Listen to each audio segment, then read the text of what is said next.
Assalamualaikum warahmatullahi wabarakatuh. Kami dari kelompok 8 ingin mempresentasikan tentang tugas akhir kami, analisis dan desain sistem, siklus produksi. Kami mengangkat tentang UMKM T-shirt Tokoh Clothing. Dosen pengampu Ibu Isnar Putri Rahmawati. Kami dari kelompok 8 yang anggotakan 4 orang, yaitu saya, Arahindum, Dimas Ilham, Vanessa Melinia, dan Naura Nazifah. Kita masuk ke bab 1, identitas usaha.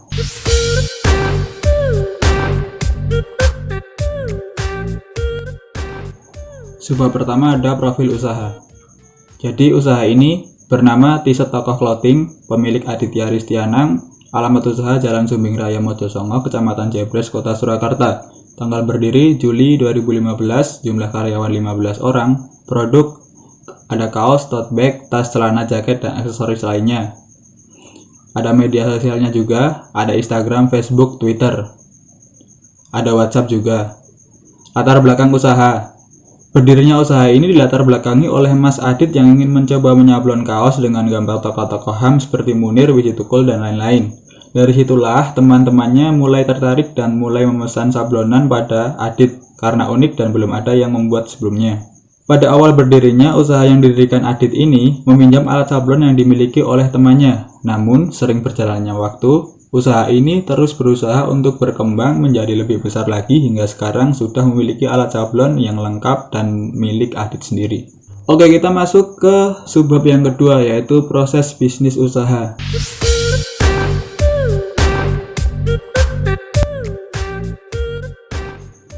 Secara umum, proses bisnis dalam siklus produksi dari UMKM T-shirt Tokoh ini seperti berikut. 1. Penerimaan pesanan pelanggan. 2. Desain produk. 3. Menerima pembayaran uang muka. 4. Perencanaan dan penjadwalan produksi. Yang terakhir adalah operasi produksi. Untuk UMKM ini, siklus produksinya dimulai setelah pelanggan melakukan pemesanan, menentukan desain, dan membayar uang muka sebesar 70%. Baru akan dilaksanakan produksi untuk pesanan pelanggan tersebut atau produksi untuk persediaan sendiri, yaitu bukan atas pesanan pelanggan. Jika semua proses produksi telah selesai, apabila produk merupakan pesanan pelanggan, akan dikirimkan ke pelanggan setelah pembayaran dilunasi 100%. Namun, apabila produksi sendiri, maka produk jadi dijadikan persediaan untuk langsung dijualkan. Oke, kita masuk ke subbab yang ketiga, yaitu struktur organisasi.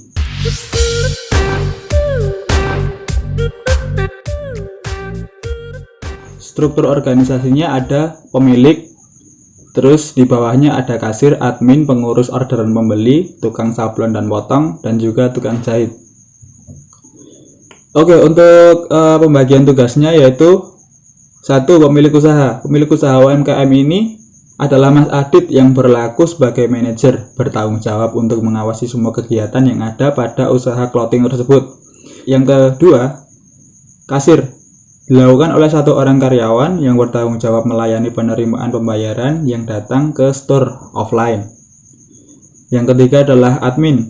Dilakukan oleh 2 orang karyawan yang bertanggung jawab terhadap semua media sosial T-shirt Tokoh, yaitu Twitter, Facebook, dan Instagram, serta online store, yaitu WhatsApp dan Shopee. Yang keempat adalah bagian order. Dilakukan oleh 2 orang yang bertanggung jawab untuk merekap dan mengurus orderan baik orderan offline maupun online, serta mensortir pesanan yang dikerjakan oleh bagian produksi. Yang kelima ada bagian pemotongan kain dan penyablonan. Dilakukan oleh 3 orang karyawan yang bertanggung jawab untuk melakukan pemotongan kain sesuai ukuran dan penyablonan sesuai pesanan.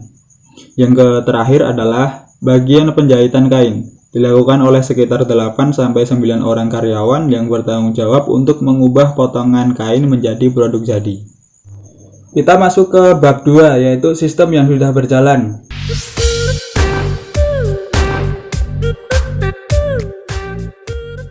Langsung saja menuju ke subbab pertama, yaitu prosedur. Nah, di sini ada 5 prosedur. Yang pertama ada penerimaan pesanan pelanggan. Nah, di sini bisa secara online store ataupun offline store. Yang kedua ada pencatatan pesanan. Nah, pencatatan pesanan ini apabila online itu bisa tercatat secara otomatis. Nah, apabila secara offline itu dicatatkan oleh kasir.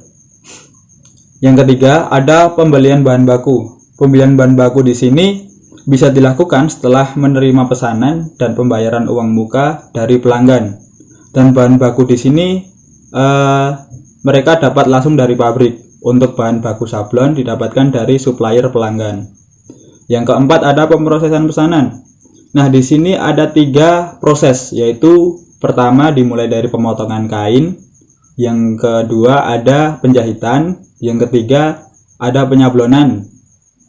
Terus prosedur yang terakhir ada finishing. Nah, di finishing ini ada pengemasan produk dan pengiriman barang.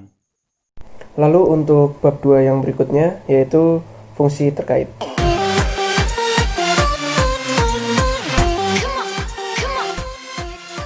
Nah, di sini ada 4 fungsi yang terkait dengan siklus produksi di t-shirt tokoh. Itu ada tugas dan tanggung jawab masing-masing. Yang pertama yaitu fungsi kasir, yaitu memiliki 3 tugas dan tanggung jawab, yaitu menjalankan proses penjualan dan penerimaan pembayaran. Lalu yang kedua melakukan pencatatan atas semua transaksi. Lalu yang ketiga melakukan pencatatan kas fisik serta melakukan pelaporan kepada atasan. Lalu untuk fungsi yang kedua yaitu fungsi order, yaitu menerima orderan dari pelanggan. Lalu yang kedua meneruskan orderan ke fungsi selanjutnya untuk masuk ke tahap produksi. Lalu yang ketiga ini ada fungsi sablon dan potong kain. Ini memiliki 2 tugas, yaitu melakukan pemotongan kain sesuai dengan ukuran yang dipesan oleh pelanggan tentunya. Lalu yang kedua melakukan penyablonan pada kain yang sudah dipotong sesuai desain yang telah dipesan. Lalu fungsi yang terakhir yaitu fungsi penjahitan. Di fungsi penjahitan ini menjahit dan merapikan potongan-potongan kain yang sudah disablon dan dipotong menjadi bentuk kaos atau celana atau tas ataupun jaket tergantung pesanan dari pelanggan. Nah, yang berikutnya ini ada dokumen.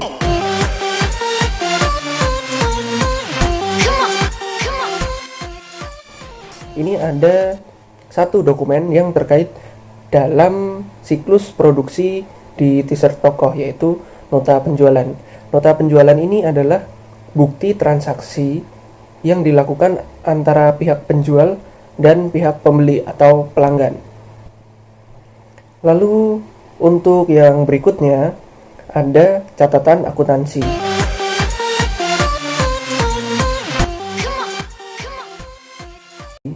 Di t-shirt tokoh ini menggunakan 2 catatan akuntansi, yaitu jurnal dan catatan pesanan pelanggan. Yang pertama adalah jurnal. Jadi di jurnal ini t-shirt tokoh udah terotomatisasi. Jadi dari semua hasil pemesanan pelanggan itu telah terjual akan secara otomatis tercatat dalam bentuk worksheet atau bisa kita lihat di sini dalam bentuk Excel. Terus yang kedua adalah catatan pesanan pelanggan. Nah, di catatan yang digunakan di t-shirt tokoh ini menggunakan catatan yang udah pakai aplikasi. Aplikasinya itu aplikasi ngorder dan aplikasi kasir. Nah, lalu untuk selanjutnya di SPI atau sistem pengendalian internal di t-shirt tokoh.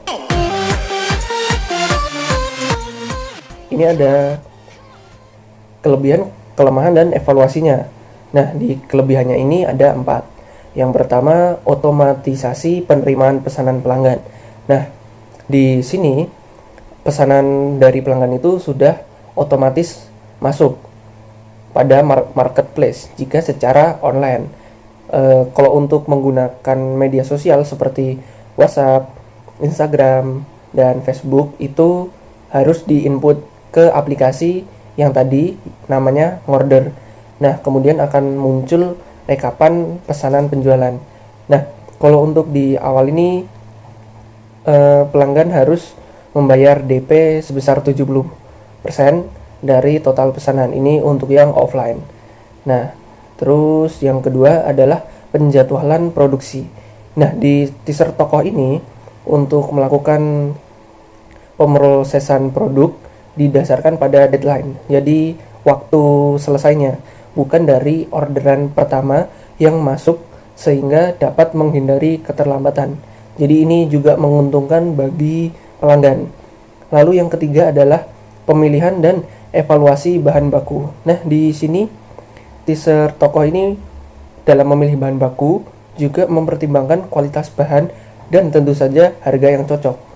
Nah, kualitas bahan yang dipilih ini sudah langsung disortir dari pemasok langganan untuk bahan bakunya.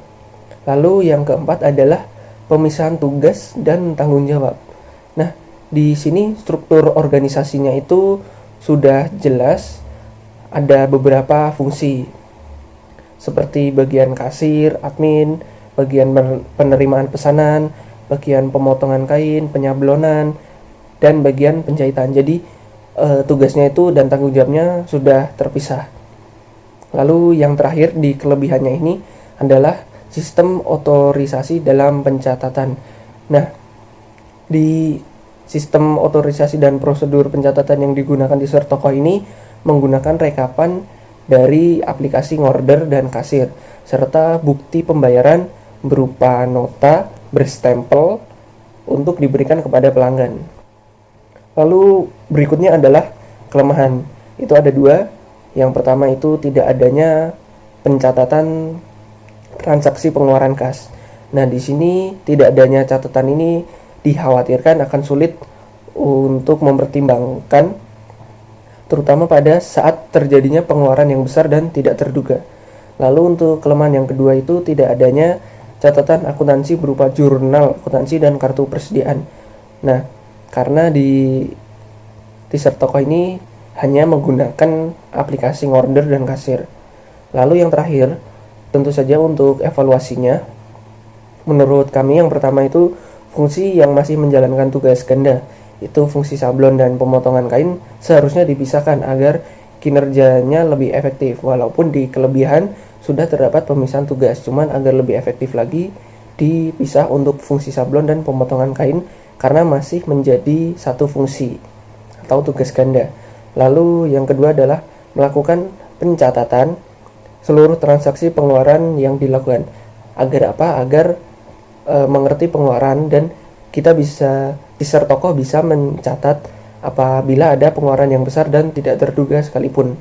Lalu yang terakhir adalah pembuatan dokumen dan catatan akuntansi yang sesuai dengan usaha agar saat pengambilan keputusan lebih efektif dan efisien.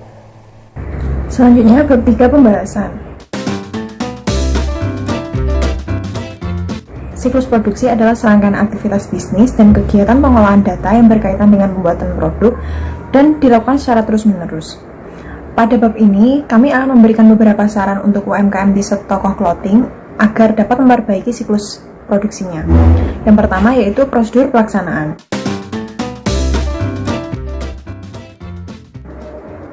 Pertama, prosedur desain produk. Tujuannya adalah untuk menciptakan produk yang memenuhi keinginan pelanggan, yang meliputi kualitas, daya tahan, dan kegunaan, dan secara bersamaan juga dapat mengurangi biaya produksi.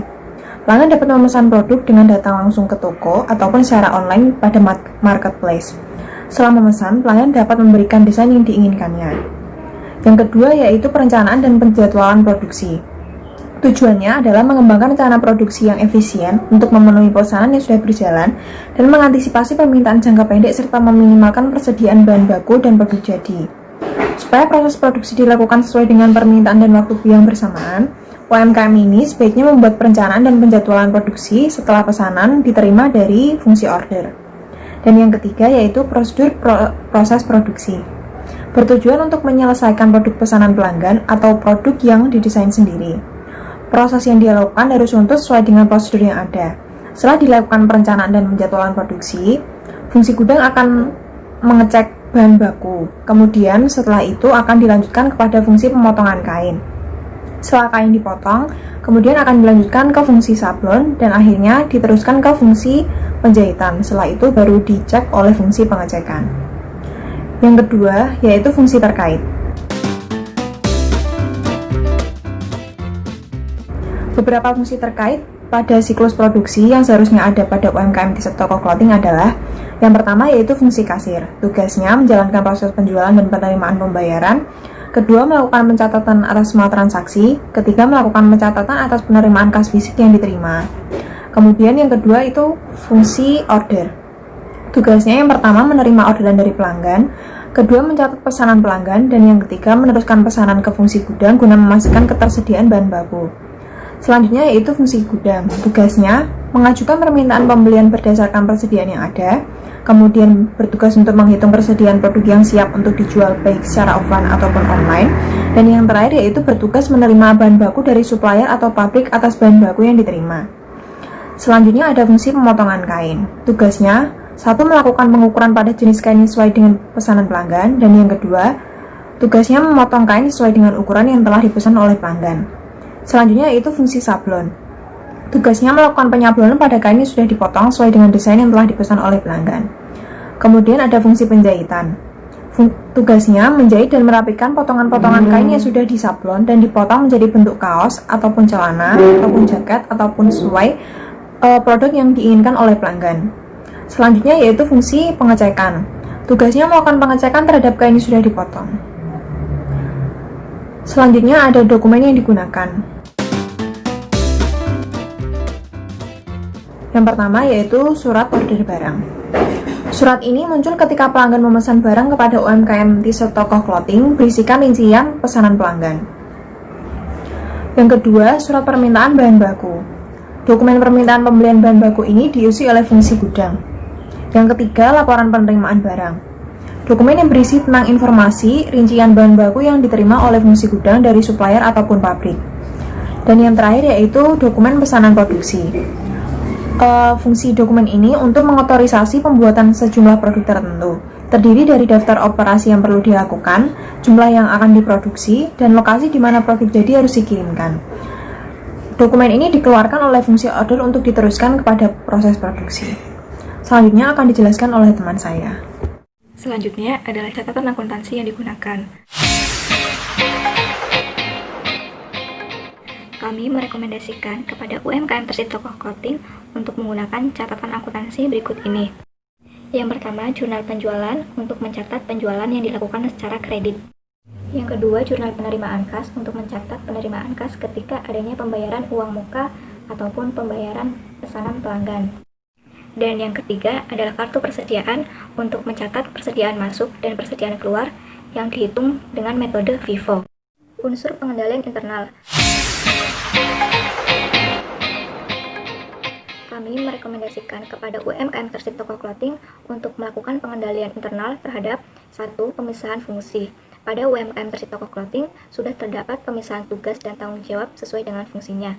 Namun dalam hal ini kami merekomendasikan kepada UMKM Tersit Toko Clothing untuk memisahkan fungsi pemotongan kain dan penyablonan, menambah fungsi gudang yang bertugas atas ketersediaan dan fungsi pengecekan. 2. Otomatisasi pencatatan data. Pada UMKM Tersit Toko Clothing sudah melakukan pencatatan data menggunakan aplikasi Ngorder dan juga Kasir.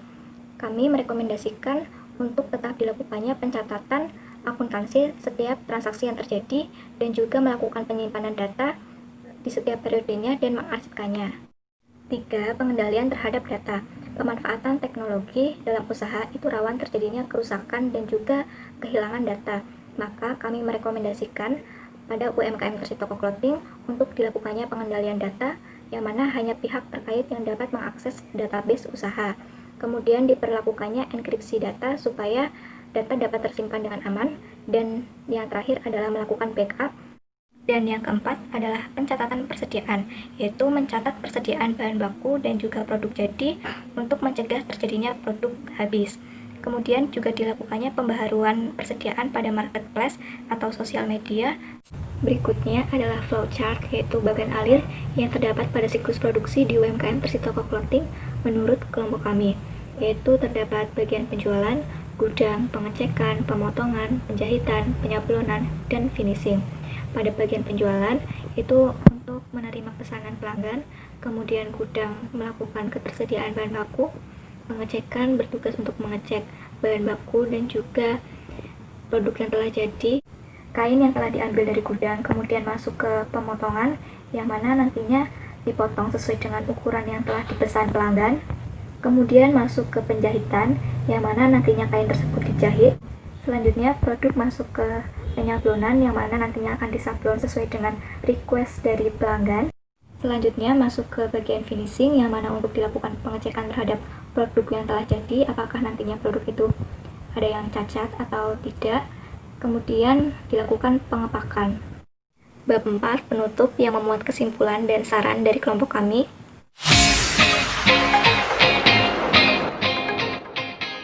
Kesimpulannya, pentingnya sistem dan desain informasi pada kegiatan usaha terutama untuk siklus produksi itu nantinya sangat berpengaruh, yang mana dapat menentukan apakah nantinya sistem dan desain informasi yang telah kita rancang itu akan menghasilkan suatu produk yang akan memberikan profit bagi usaha, atau justru malah sistem dan desain informasi tersebut malah akan menimbulkan biaya yang amat besar bagi usaha.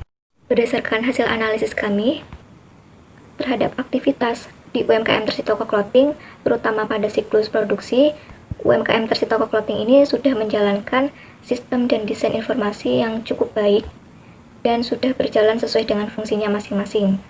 Namun, dalam hal ini masih terdapat beberapa hal yang perlu dievaluasi supaya sistem dan desain pada siklus produksi tersebut lebih efektif dan efisien dalam keberlangsungan kegiatan di siklus produksi.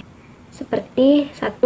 Dokumen catatan akuntansi itu belum didokumentasikan dan belum memadai untuk setiap transaksinya karena belum sepenuhnya UMKM Tersitoko Clothing ini melakukan pencatatan akuntansi dan juga pengarsipan dokumen. 2. Terdapat karyawan yang memiliki fungsi ganda yang yaitu pada bagian pemotongan kain dan juga bagian penyablonan. Dan yang ketiga adalah sistem pengendalian internal itu belum diterapkan dengan sepenuhnya. Berdasarkan evaluasi tersebut, kami memberikan saran kepada UMKM Tersitoko Clothing